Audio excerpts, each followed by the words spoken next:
Hello, and welcome to another edition of In Between the Pages with James Lott Jr. I am James Lott Jr., the JLJ of JLJ Media. Say that 5 times fast. And I am here with someone who wrote a book that I'm going to dare say this now. I'm going to manifest it for her now. It should be either a film, limited series, or a series. I'm saying it already. I was reading this, folks, I'm a producer, so I'm reading this going, I can see someone playing that role. And this book is a page turner. I'm telling you, seriously, I love it. And people, not everybody who does these shows, sorry to give you a little inside information, they don't always read the books. I read the books. All my people know, so it may take me a while to get to you. We booked this a long time ago, a while back. That means I actually read the book. I enjoyed it. It's called Broadway Butterfly. It's a thriller.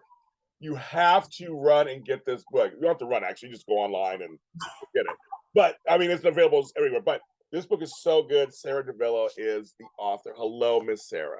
Hi, James. I'm so happy to be here. I'm happy you're here, too. No, you're great. And we were talking beforehand. First of all, I didn't really realize when you were pitched to me, it is based on a true story. Oh, yes. Seriously, I'm reading it going, it's very, folks, it's a lot of drama, a lot of twists and turns.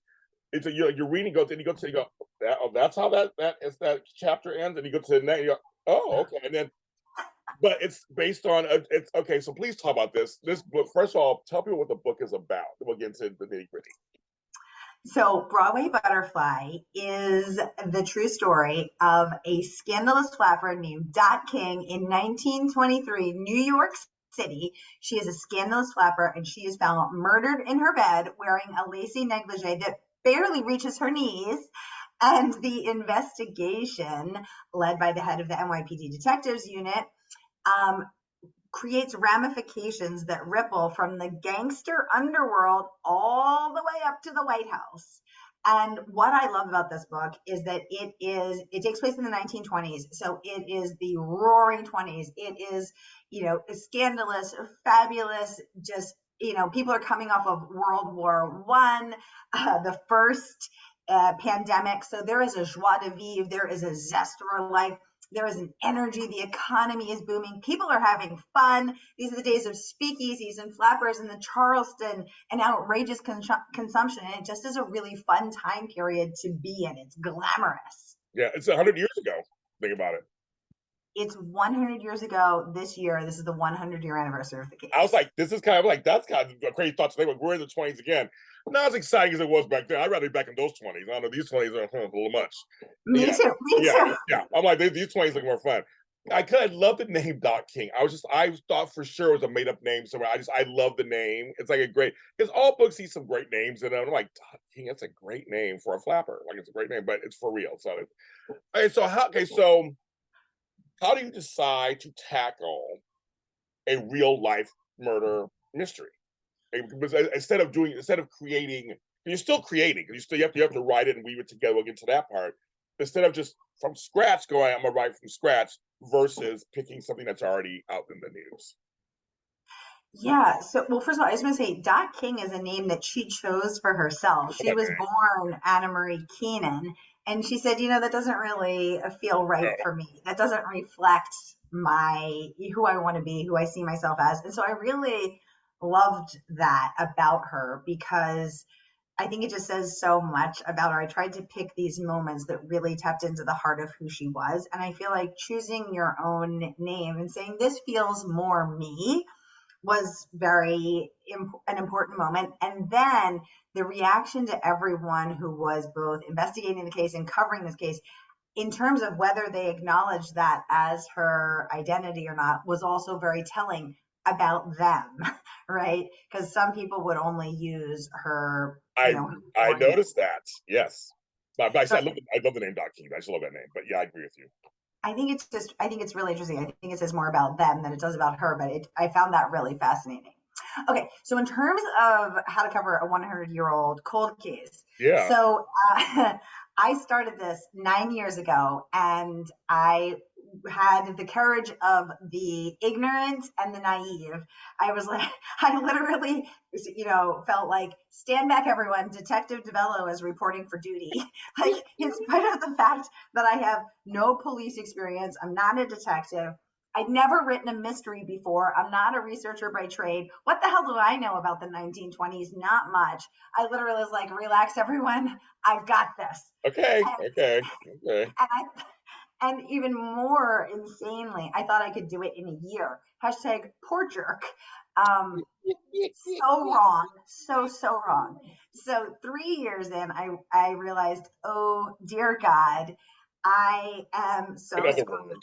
Yes, I'm sure. Oh my And then goodness. I kept chipping away at it for a total of 9 years. And the thing is that my research took me to some far-flung and fascinating places. So I spent untold hours, in the bowels of the New York Public Library, pulling out drawers, little tiny boxes of microfilm and feeding them into the microfilm machine, and then going through plates of microfilm in search of articles about this case. I amassed over 1,700 pieces of research. I special ordered, rare books from various library collections, presidential libraries. I applied for research passes to the Columbia University Rare Books Collection, University of Pennsylvania, Kislak Research Center Rare Books Collection, the J.P. Morgan Library Museum Rare Books Collection. I mean, these are places you have to apply for a pass. Then you got to put all your stuff in a locker. You got to scrub your hands so that the oils of your hands don't get on the antique paper. Sometimes you have to wear light gloves so that you don't, disintegrate the paper in any harmful way. I mean, it was a fascinating, unexpected journey to research this crime. And the crime itself is fascinating. The crime itself is so complicated and so crazy because she was chloroformed. So someone held a medical gauze, a wad of medical gauze soaked with chloroform, which was sold over the counter back then. It was used in medical and dental procedures, as anesthesia, but then it was just sold at CVS in case anybody had trouble sleeping. You just wanted to, sniff some and take a nap, but not too much because you don't want to die. I mean, it's so fascinating. Ways to put real Coke in Coke, right? Or like that. So yeah, that's hilarious. Actually, that's hilarious. No, I'm fascinated by your because we're going in between the pages. That's what we're doing. Because I am now fascinated. And folks, the story's good in this book. You want to get it, but I want to get Whoa, butterfly down. The 20s came back to you and said siege and all that stuff fell off. Dang it. That's how big this is. Okay. So here's the deal. Tell me. You're applying for these things. You're year 2, year 3. You get, microfiche. I've heard that word in years. You're digging in there. What did it teach you about yourself in terms of going through this process? Like, did you start feeling like a detective? You start feeling like, well, you're like, this is really fascinating. Like, what did you learn about yourself? That's so interesting, James. No one has asked me that. And I love that question. What it taught me about myself is that I have dogged determination. Which I kind of knew that about myself, but I did not think I would have the stamina to last 9 years. I mean, that's a decade of my life. I started this in my mid-30s. I'm 46 now. If someone had said, well, my Aunt Joan actually did say, this could take you 10 years. And I literally was like, shut up, Aunt Joan. What do you know? Like, turns out Aunt Joan was right. She's always right. Aunt Joan, she knew what's going on. Yeah. She always knows. But I wouldn't have thought that I would have the stamina to last a decade. I mean, almost a decade. That's a long haul. But it turns out that I do. And what sustained me is a deep sense of curiosity and cultivating a deep love of these characters. These are real people. And I wanted to honor them. I wanted to take the time to get it right because I always think, when these books about Princess Diana or President Obama or whoever famous celebrity, when these books come out and it always says like an unauthorized biography, I always think like, I hope you took the time to get it right. Because if someone was going to write my story, or if I was going to write your story, you'd be like, hey, don't rush. Right. Do not rush. Right. Take your time. Paint me. Get a sense of the whole me. Don't just hone in on my best moment or my worst moment and think that's the entirety of me as a person.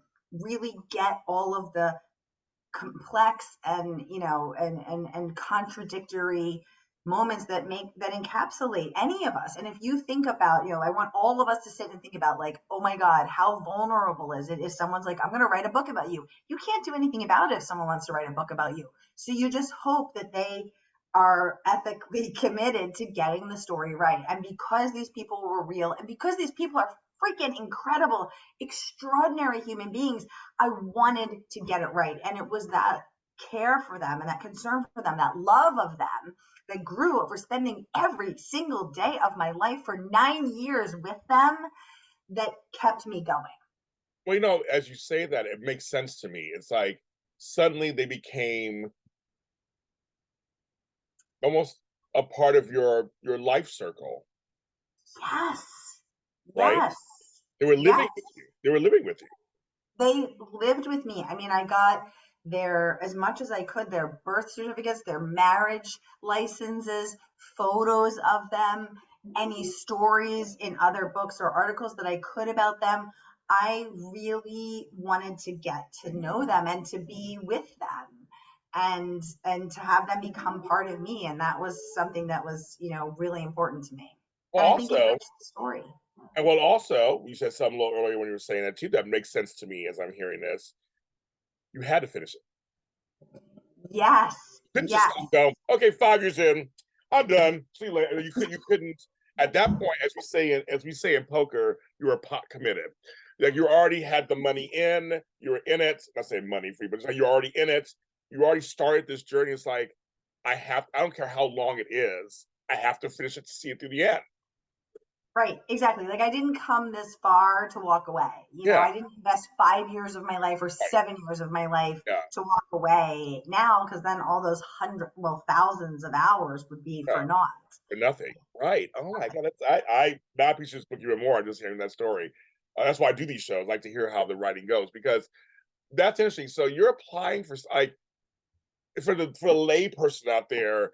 How do you know where to go? I mean, like, did one thing lead to another? Did information come to you because you kind of, or you just Google everything and go, okay, how do I find, like, how do you find these places and this stuff, where to look? So I started with the newspaper coverage around the case, because this case was so scandalous and so salacious, because it it hits the Venn diagram bullseye of sex, murder, money, and people with money behaving badly, which was what the publishers of the New York Daily News identified as the four most interesting things to people, to readers. And so there's a little dog barking outside my Oh, apartment. oh, That's not my dog. My dog's peacefully sleeping next to me. So, these four things are what scandalize us to this day. This is what we still like to read about, right?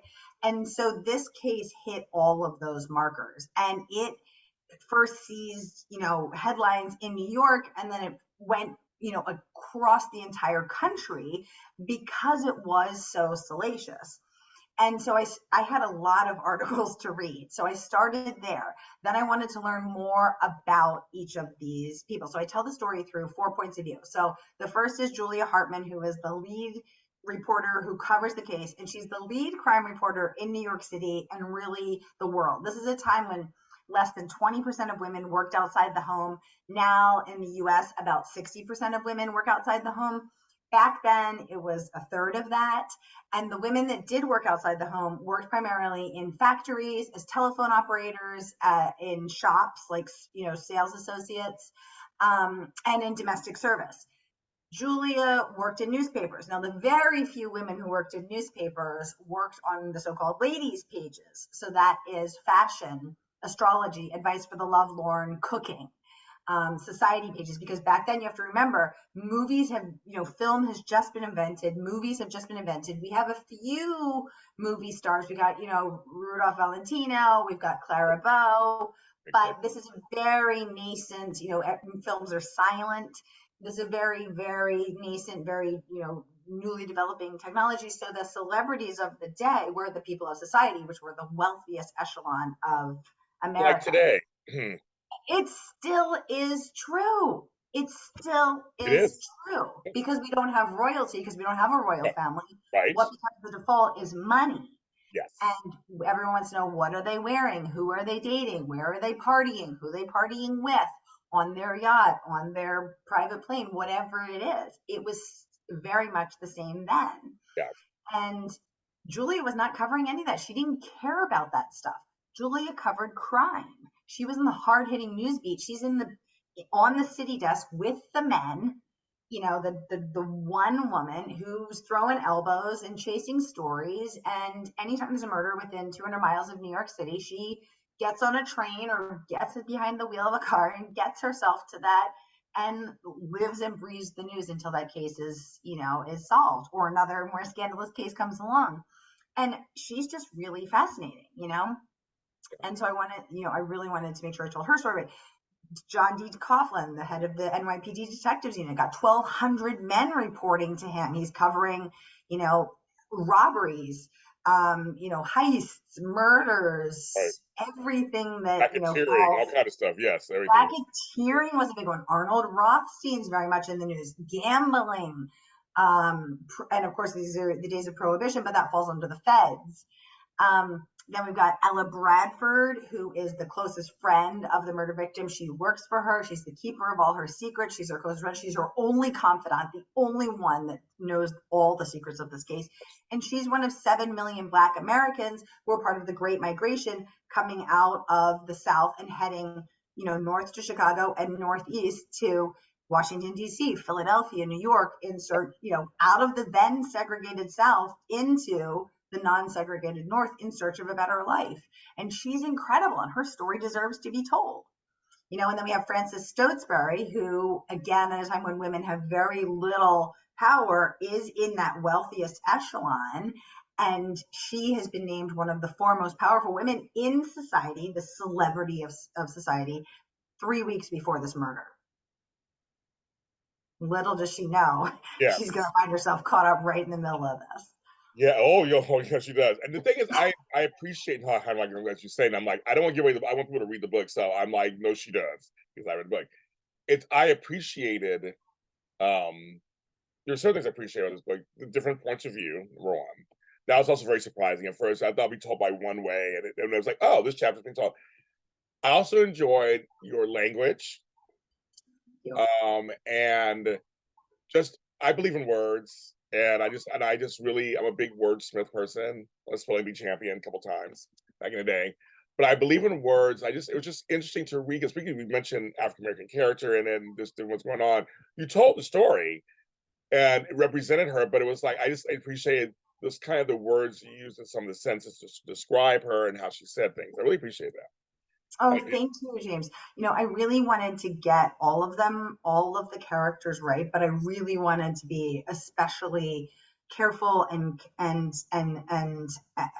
really take the time to get Ella right. So I worked with my honorary auntie, Dr. Bernadine Nash McClam, for the 9 years that it took me to write that book to help me sculpt the character of Ella. So my auntie Bernadine has a PhD and a master's of divinity and an MBA from Harvard, and she's the most learned, degreed person I've ever met.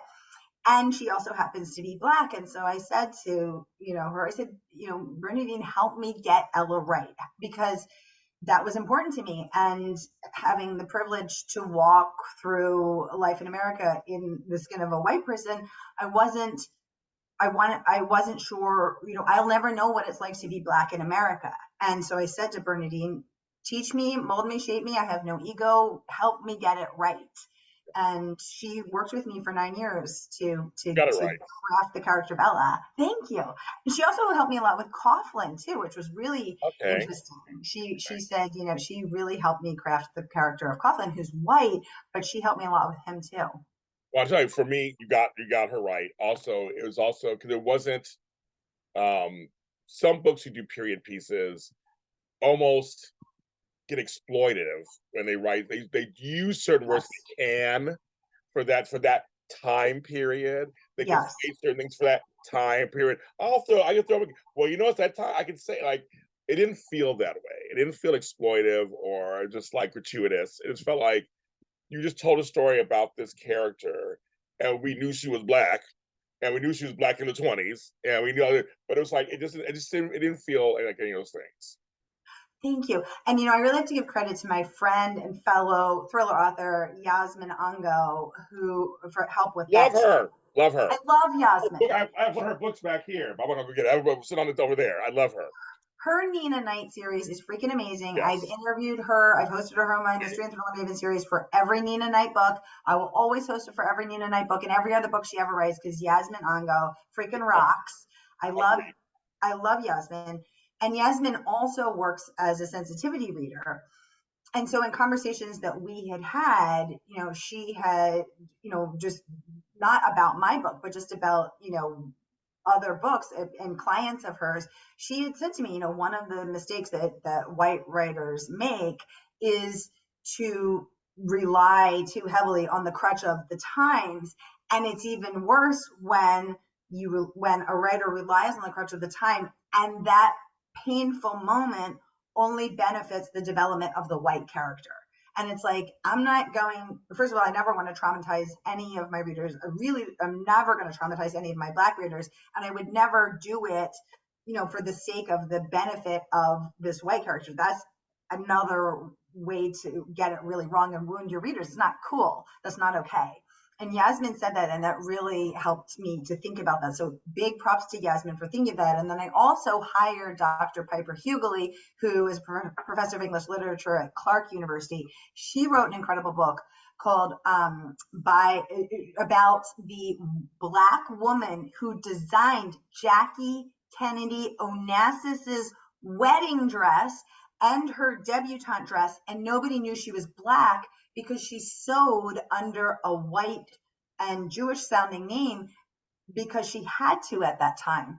And she wrote the true story of that. And I hosted Dr. Piper Hughley on my show when her book came out. And then I hired Piper as a sensitivity reader just to make sure that Bernadine and I had gotten it right, that Bernadine's help and Yasmin's help, that I had gotten it right. And then Yasmin also had read it and was kind enough to give me a blurb. So I really wanted to do the extra, put the time in to get it right. It's important. You did it, girl. You did it. I really appreciate it. Thank you, James. High praise from you, sir. Thank you. I appreciate that. As you're going into this case and even learning more about Dot herself, who is Dot to you? Is she like a sister, a cousin, a friend, an alter ego, an inspiration? Like what is she to you? Oh my God, James, you're just asking me all the deep. I know. This is what I do.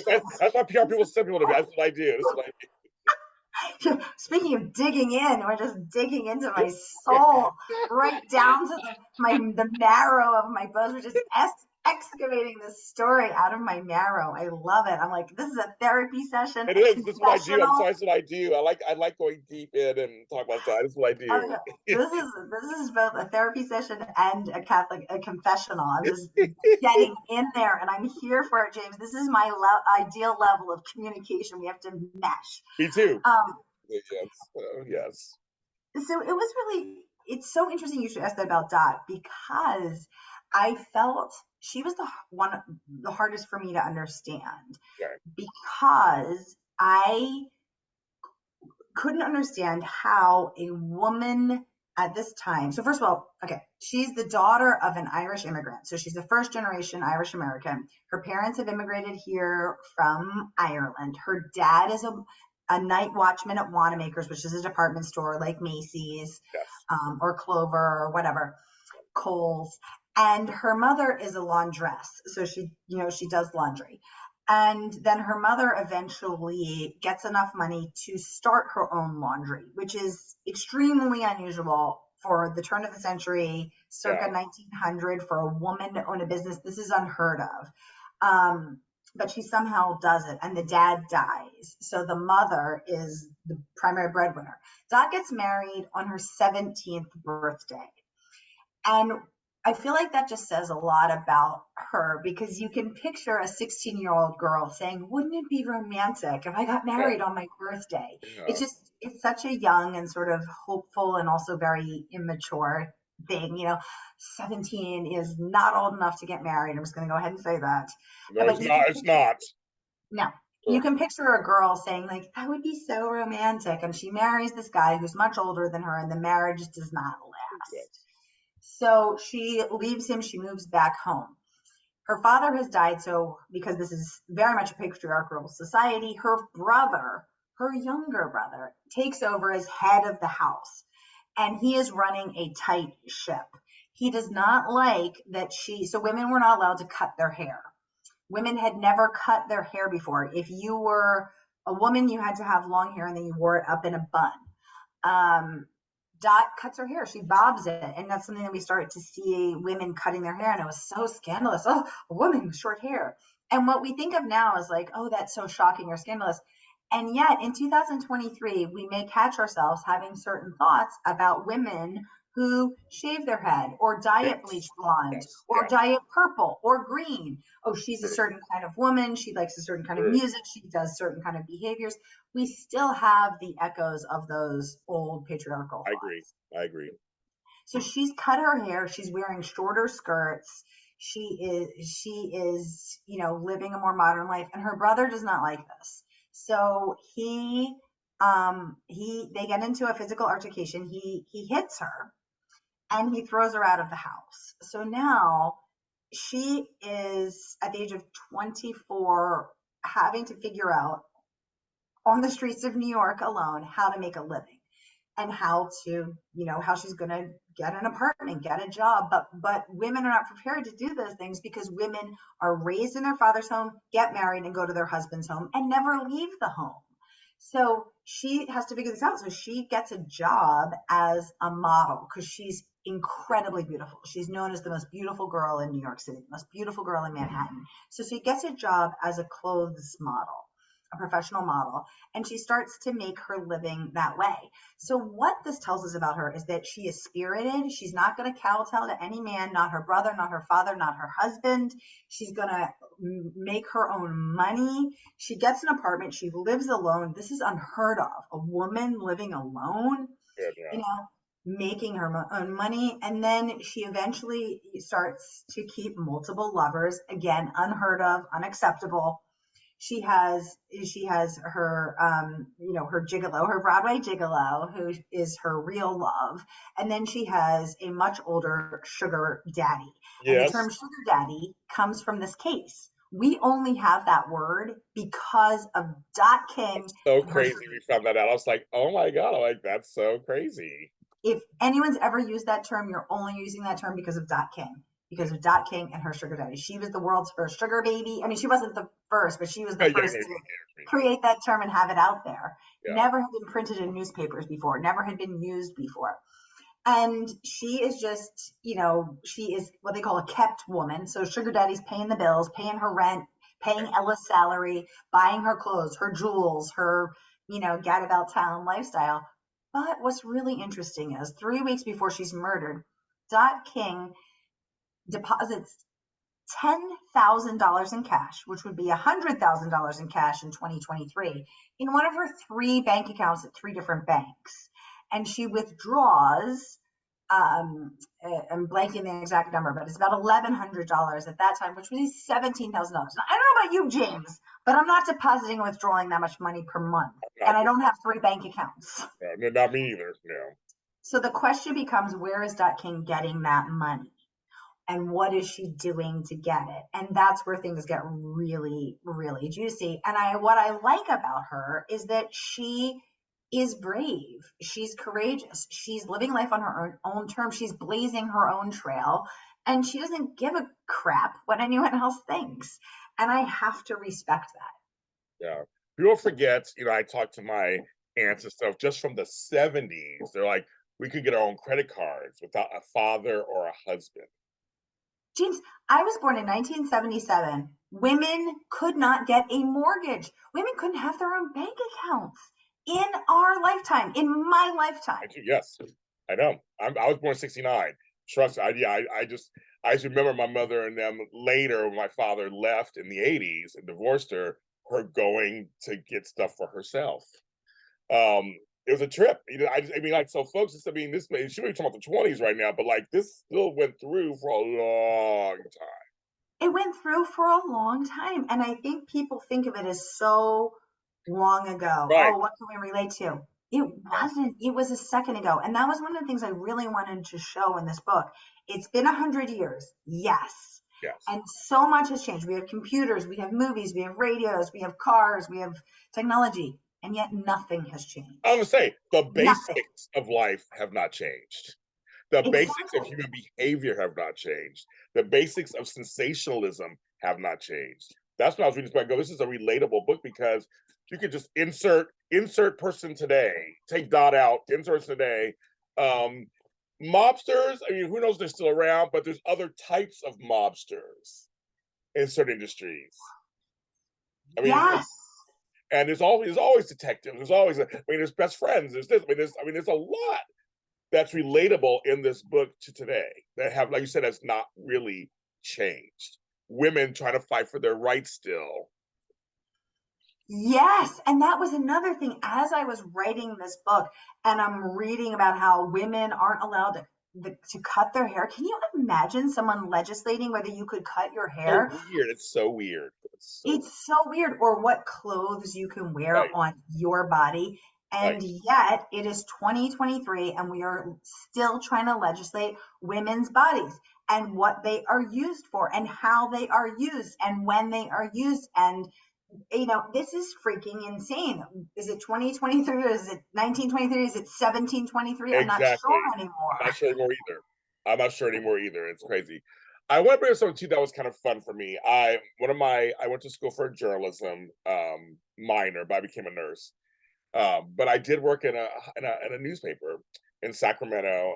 It's not there anymore. It was called the Union or whatever. But I miss newspapers. I mean I don't know. I should say I know there's some newspapers out there still, but I miss the whole newspaper game. I love when you're telling the story. So it was a lot about the newspaper. It's just I miss that part. So it's kind of fun reading this stuff, trying to get the headline, trying to get the story, the copy, getting it out there, deadlines, bylines. I know it's morphed into something else, or it's online and all stuff, but I actually miss that world and working at a newspaper. I missed it. I missed it. Yes. If I had a time machine, I would go back and work in a newsroom in 1923. I would roll up my sleeves. I would light up a cigarette because nobody worried about cancer back then. Everybody smoked back then. That's fine. Everybody smoked back then. I would pour myself a stiff whiskey and I'd get to work. I mean, it would be so fun to chase around the city, Yes. interviewing Yes. suspects and witnesses and gangsters in their malls and Yes. just pounding out the story under a deadline and then, yelling for the copy kid to come and take it up to the print, to get it typeset. It would just be so fabulous. I like being a thorn in the side. I want to be a disruptor. That's what they are. They're disruptors. I like that. I like just be. I want somebody kneeling at you. That's what reading this book made me laugh about that too. It's like just kneeling at people. Um, Exactly. Now, when it comes to the detective and Coughlin and all that, what did you learn about yourself during that whole process? Because you were actually kind of being a detective yourself at the same time, writing about a detective in this case. So you're almost paralleling yourself, except the case already happened. But you know what I mean? You're kind of paralleling yourself.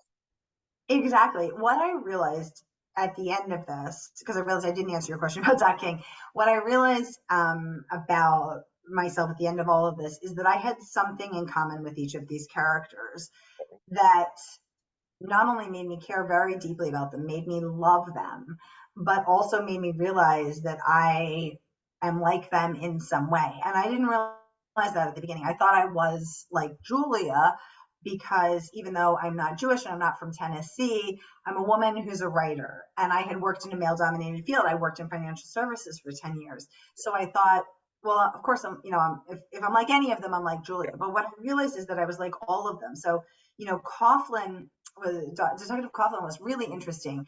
You know, he's an Irish American cop at the turn of the century. One would expect him to have gotten married at the age of 17 and had 12 kids and have a stay-at-home wife be raising, you know, the 12 kids who are probably named like, you know, James, Oliver, John, Paul, you know, good Bible names. Oh, yes.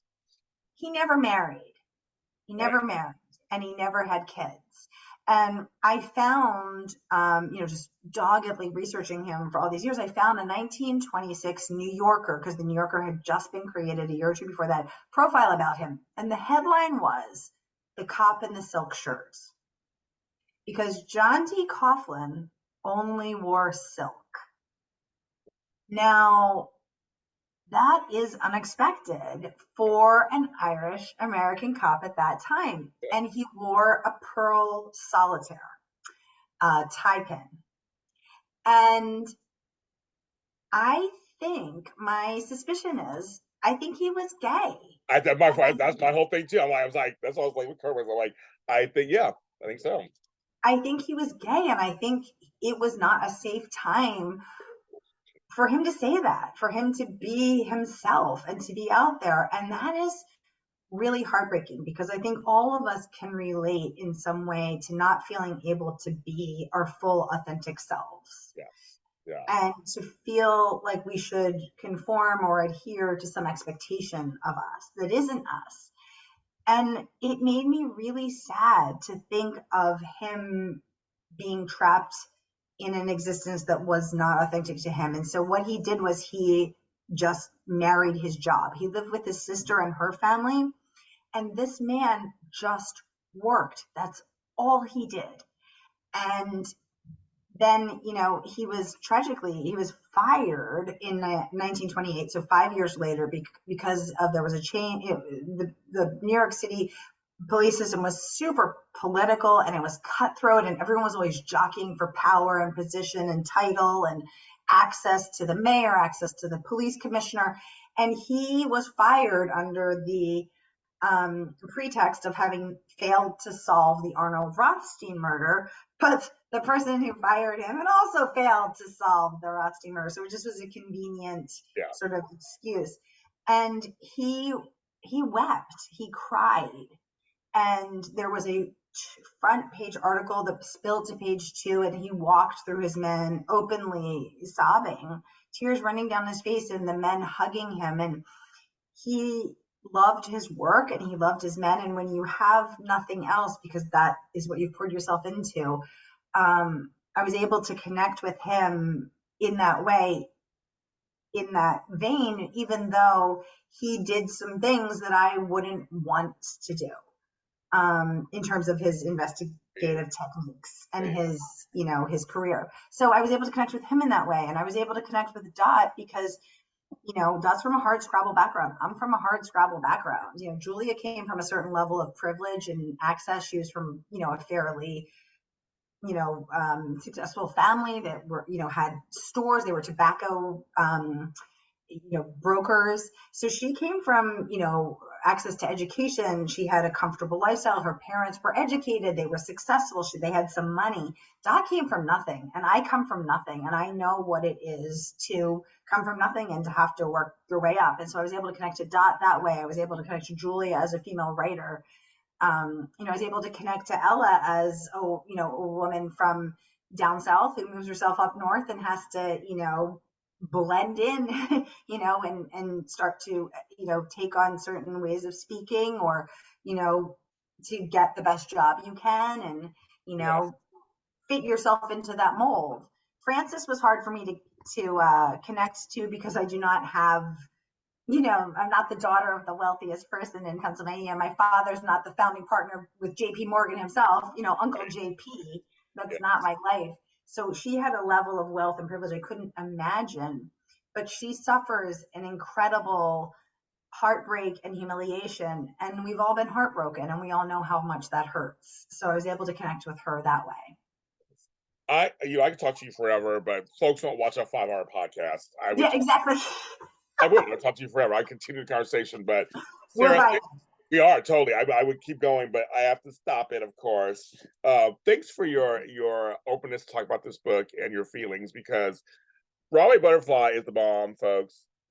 Get it, get it, get it, get it. Where can it? Just tell me where they can get it. Just, I mean, I know you can get it everywhere, but just tell them where they can get it. You can get it anywhere books are sold. So we're, your favorite local independent bookstore. I always liked, there's so many incredible bookstores out there. My Partner in Crime, Murder by the Book, which is a woman-owned independent bookstore. Shakespeare and Co. in New York City has lots of copies, and if you pre-order, I can run over there and sign it for you. We have, Amazon obviously can overnight it to you. You can get that book, or you can put it on your Kindle in 2 seconds. So however you like to read and however you like to shop, it's there. And I would be so honored, and thank you. And folks, I'm saying it out loud. It needs to be a film or a limited series or a series. After the strikes are over and everybody and people get their pay, they get their stuff. I'm a strike supporter, WGA and SAG-AFTRA supporter. But once they get that settled, call her up or email her or whatever, and let's get this going. Because I could totally see it, Sarah. I totally James, thank you so much. That means pleasure. a lot. Thank you, truly, the world. It's my pleasure. Everybody, I'm James Lott Jr. Of course, I have my own books out. I have a book out right now called Forgotten Hollywood Business Movies with Doug Hess, and it's right now doing very well. So thank you very much for books are not dead. They're not.